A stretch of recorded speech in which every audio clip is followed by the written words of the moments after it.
Hello, I'm Vincent. And I'm Andrew. And we work at Santa Fe and we're always arguing about stamps. And we were talking about perforations, and we decided to bring a couple of interesting stamps and film them for you.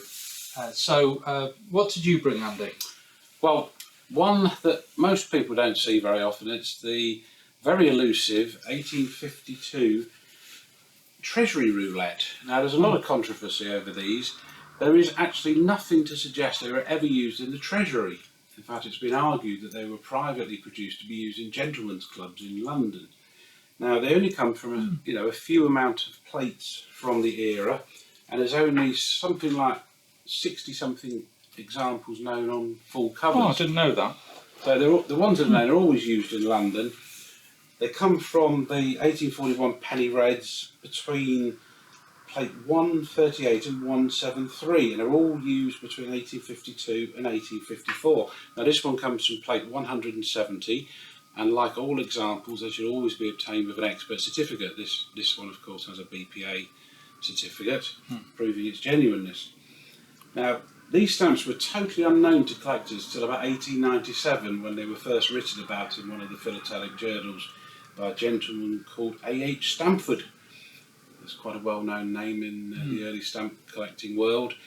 And before that, they were basically, shrugged off as just curios, probably roughly torn and all the rest. So you get this serpentine type roulette all the way around to separate the stamps.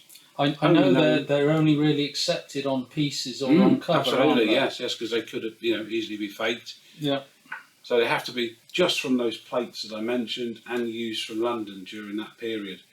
So it is an elusive stamp. They are listed in Stanley Gibbons. And that's quite a nice example, actually, because yes. Normally any penny red from that period has got the postmark right over it. Yeah. And so that's nice that it leaves so much of the design. You can clearly see the perforations right the way around there, and it's a very nice example. Yeah. All right. So what have you got, Vince? I brought something very strange. Let me put it under the camera. All right, so this is the 1858 10 kopeck first stamp of Russia. And most collectors, Russian or otherwise, just assume this is a typical first issue and was issued without perforations because they hadn't invented perforations at the time. But that's not true in this case. It's a very unusual stamp. The 10 kopeck also occurs shortly after in a perforated form with the other two values. And the only reason it was issued without perforations is they couldn't get the perforating machine to work. They had to get someone, I think from the UK, to come over and assemble the machine properly and perforate them. But they had announced that these stamps would be issued and the postal service would start using them, so they had to issue the stamps without perforations.